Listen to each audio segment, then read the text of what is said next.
મિત્રો આજે વાત કરીશું સિદ્ધિનું શર્ટ થોડા ટાઈમમાં બતાવીશું.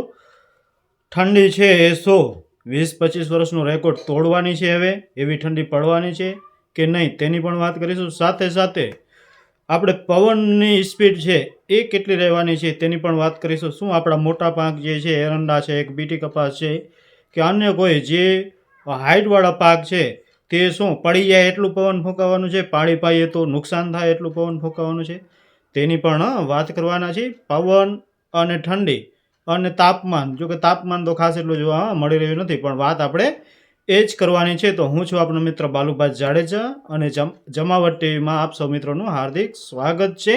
વિડીયોની શરૂઆત કરી તે પહેલાં બધા ભાઈઓને ખાસ વિનંતી છે કે ચેનલને સબસ્ક્રાઈબ જરૂરથી કરી લેજો, વધુમાં વધુ વિડીયોને શેર કરજો જેથી બીજા લોકો સુધી આ માહિતી પહોંચી શકે.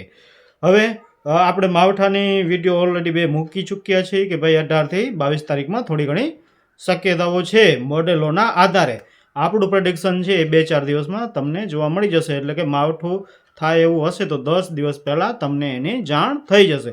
થાય એવું હશે તો, નહીં હોય તો આપણે એ પ્રમાણે કહીશું ભાઈ નથી થવાનું. પણ અત્યારે જે આપણે 18થી 22 તારીખ આપી છે તો તેના ઉપર પણ નજર જરૂરથી રાખજો. વાત આવે ઠંડીની કરીશું તો ઠંડી છે એ શું આપણે ગુજરાતની અંદર 20-25 વર્ષનો 2-5 વર્ષનો રેકોર્ડ તોડી નાખવાની છે એટલી ઠંડી પડવાની છે કે નથી પડવાની એની વાત આપણે કરીશું. અત્યારે મેન તો ઠંડી છે એ પંજાબ છે, આપણે રાજસ્થાન છે, હરિયાણા છે, ઉત્તર પ્રદેશ છે, આ બધા વિસ્તારોમાં ખૂબ ઠંડી પડી રહી છે. ધુમ્મસ પણ વધારે જોવા મળી રહ્યો છે.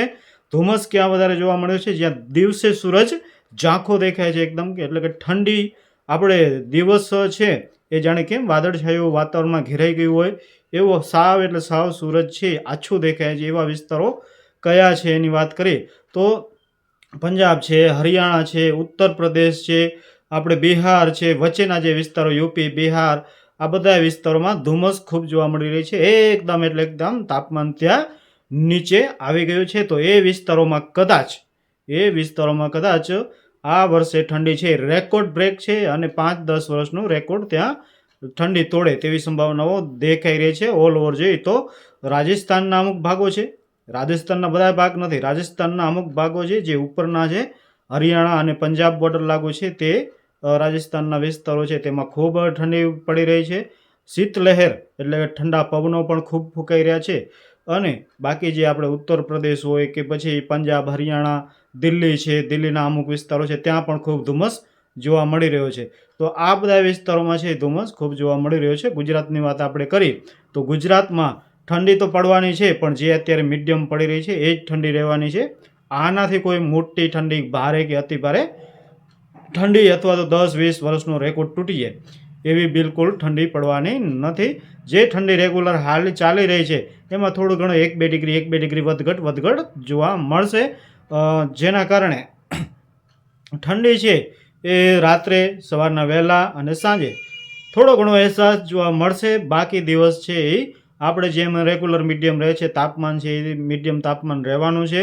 આપણે કોઈ ખાસ ધુમ્મસ થાય તેવું દેખાતું નથી, પણ ઠંડી અને ઝાકળ આ બંનેનો અટેક જોવા મળશે. એટલે કે અમુક વિસ્તારોમાં ઝાકળ અને ઠંડી બંને સાથે જોવા મળશે, જેથી ખાસ કરી અને અમુક પાકોમાં એની થોડીક અસર થતી હોય છે. તો આપણે એ જ્યાં ઝાકળ આવતી હોય ત્યાં શું કરવું એની પણ આપણે થોડીક વાત કરી દઈએ.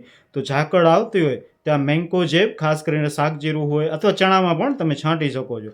મેન્કોજેબ છે તેનો છંટકાવ કરી શકો છો. એક પંપમાં 50 ગ્રામ આપણે નાખી અને તમે બારે પાલો કરી નાખો. કોઈક વાસણ લઈ અને બાલટી લઈ એમાં પણ 1 લીટરનો પાલો કરી અને પંપ દીઠ એવું માપીઓ બનાવીને એ પંપ દ્વારા એક કિલ્લામાં તમે 1 એકર સુધી છાંટી શકો છો, છંટકાવ કરી શકો છો. ખૂબ જ સારું રિઝલ્ટ આવે છે અને ફૂગજન્ય રોગોને પણ અટકાવે છે. પાકમાં પણ હરિયાળી આવે છે. ચણા હોય, ગમે તે પાક હોય તમે આમાં છાંટી શકો છો.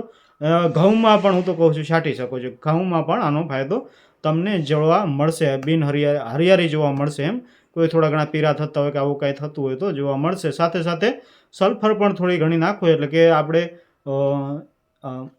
મેન્કોજેબ છે લગભગ આપણે સમજો કે 1 કિલો નાખતા હોય એકરે તો સલ્ફર છે એ આપણે 500 ગ્રામ નાખીએ તો પણ ચાલે. તો આ રીતનું. અને બાકી કોઈ થોડી ઘણી જીવાત હોય તેમાં પ્રાઇડ છે કે પછી તમારે વધારે જીવાત હોય તો પછી એ પ્રમાણે તમે એ દવા પણ મિક્સ કરીને ભેગી છાંટી શકો છો આનાથી. અને આના અઠવાડિયે 8 દિવસ એક અત્યારે છાંટ્યું, 8 દિવસે બીજો રાઉન્ડ મારી દેવાનો, એટલે તમારે પાકમાં છે ફૂગજન્ય રોગોનો નિયંત્રણ થઈ જશે અને ઝાકળ છે એ પણ ખૂબ નુકસાન કરશે નહીં. હવે બીજી વાત આપણે પવન નહીં કરી કે ભાઈ પવન એટલું બધું 10-11 કેટલું 9-10-11 તારીખે કદાચ વધારે પવન ફૂંકાવાનું છે એવી પણ સમાચાર મળી રહ્યા છે. તો પવન કેટલું ફૂંકાશે એની વાત કરીએ તો પવન છે એ 15થી 16 કિલોમીટરની ઝડપે ફૂંકાઈ શકે છે. 15થી 16 કિલોમીટર એટલે નોર્મલ કહેવાય, કોઈ ભારે પવન ન કહેવાય. અને એના ડસ્ટીમ એટલે કે જે ઝટકાના પવનો છે એ કદાચ 15, 17, 18 કદાચ તો ગણીને વધીને 20, પણ આનાથી કોઈ તમે પાણી પાશો તો કોઈ પણ પાકને નુકસાન થવાનું નથી. આ કોઈ વાવાઝોડું ન કહેવાય કે તમારું પાક છે ઉથલી જશે, પડી જશે, કંઈ થઈ જશે, બિલકુલ નહીં. આ નોર્મલ પવન કહેવાય. 15થી 16 કિલોમીટર એટલે નોર્મલ કહેવાય. પણ દવા છાંટવી હોય તો આ પવન છે એ થોડોક વધારે કહી શકાય, કેમ કે દવા છે એનો જે આપણે ફુંવાર હોય છે એકદમ નાજુક અને સાવ એટલે સાવ ફોગ જેવી હોય છે, જેવી ઠાર આવે એવી રીતની. તો શું દવા છે એ ઉડી જતી હોય છે. જ્યારે 15 કિલોમીટર ઉપર પવનની સ્પીડ હોય તો દવા છે એ થોડીક હવામાં બાષ્પીભવન થઈ જતી હોય છે કહેવાનો મતલબ. અને એના કારણે થોડુંક દવામાં આપણને રિઝલ્ટ ઓછું જોવા મળી શકે છે. બાકી દવા માટે હવા કેટલી જોઈએ તો 10 કિલોમીટરની ઝડપે હવા હોય તો દવા છાંટવામાં બેસ્ટ, અને સવારે મજા આવે અને દવા છે એકદમ પૌધાને સારી રીતે લાગે છે. પરંતુ વધારે પવન હોય તો થોડુંક આપણે હેન્ડલ છે દવાનું એ થોડુંક નીચે રાખીએ જેથી પવન વધારે હોય તો તેનું બાષ્પીભવન ન થઈ જાય. બસ આવી નાની નાની વાતોની ધ્યાન રાખવાની છે. કોઈ ભારે પવન કે કોઈ ભારે વાવાઝોડું આવવાનું નથી. તમારું પાક ઉથલી જાય, તમારા પાકમાં નુકસાન થઈ જાય તો તમારે જરૂર હોય તો જરૂર આ દિવસોમાં પિયત આપી શકો છો. ન જરૂર હોય તો કોઈ વાંધો નથી, પણ જરૂર હોય તો જરૂર પિયત આપી શકો છો. કોઈ આમાં મોટી આપણે નુકસાની થઈ જાય એવું બિલકુલ નથી. પવનની સ્પીડ છે 15-16 કિલોમીટર જ રહેવાની છે. આપણે 8, 9, 10 કયો કે 10, 11, 12 કયો કે 12, 13, 15 કયો, કોઈ વધારે ઝડપ નથી રહેવાની. 15થી 16 કિલોમીટરની આસપાસ રહેવાની છે. એ પણ બપોરના સમય સવારે કોઈ ખાસ એટલો, સાંજે પણ એટલો પવન નહીં જોવા મળે. ઓલરેડી જોઈએ તો બપોરના થોડું ઘણું કદાચ જોવા મળી શકે છે, અથવા તો દિવસ દરમિયાન આ રહી શકે છે. રાતના પવન છે એ બહુ સ્લો રહેશે. એટલે પવનની કોઈ આપણે જે કહેવામાં આવી રહ્યું છે કે પવનથી કદાચ ખેડૂતોને નુકસાન થઈ શકે છે, તો બિલકુલ નુકસાન થવાનું નથી. જેટલું પવન આમ તો સવારથી પવન લાગે એ સારું કહેવાય, કેમ કે ઝાકળ છે એ જલ્દી છે પૂરી થઈ જતી હોય છે. પવન લાગે એટલે ઝાકળ થોડીક ટાઈમ પહેલાં જ પૂરી થઈ જતી હોય છે, પાણી છે ખરી જતું હોય છે. પવન લાગે તો ઘણા બધા ફાયદા પણ થતા હોય છે. માખ, મચ્છર આ તે બધું ગાયબ થઈ જતું હશે. ઓલરેડી માંદાઈ પણ દૂર થતી હોય છે વધારે પવન લાગે.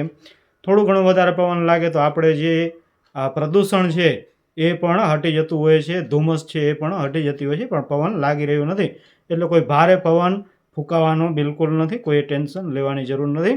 તો મેન આ જ 2 મુદ્દા હતા, ઠંડી અને પવન.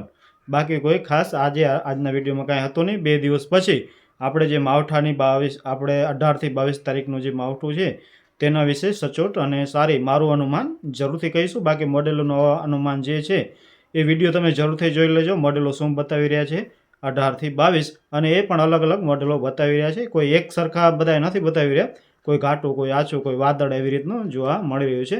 તો એ વિડીયો પણ જરૂરથી જોજો અને આ વિડીયોને વધુમાં વધુ શેર કરજો. જે લોકોને એરંડા, બીટી કપાસ અથવા તો મોટા પાકો હોય, ઊંચા પાકો, કોઈ પણ મકાઈ હોય, ડાંગર હોય, આ બધા ઊંચા પાકો હોય તો એ લોકોને શું પવનની કદાચ એવી માહિતી મળી હોય કે ભાઈ પવન બહુ ફૂંકાવાનો છે અને તમારો પાક છે એ ઢળી પડવાનું છે, આવી કોઈ માહિતી મળી હોય તો એ લોકો સુધી પણ આ માહિતી પહોંચી જાય.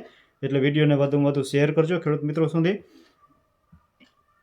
બાકી નવા તમે જોતા હો આ ચેનલને તો ચેનલને સબસ્ક્રાઈબ કરવાનું ભૂલતા નહીં. બેલ આઇકન જરૂરથી ઓન કરી લેજો અને લાઇક અને કમેન્ટ તો બિલકુલ કરવાનું ભૂલતા નહીં. તો ચાલો ફરી મળશું નવી અપડેટ સાથે નવા વિડીયોમાં. ત્યાં સુધી દરેક ખેડૂત ભાઈઓને જય માતાજી, વંદે માતરમ, જય ભારત, જય જવાન, જય કિસાન.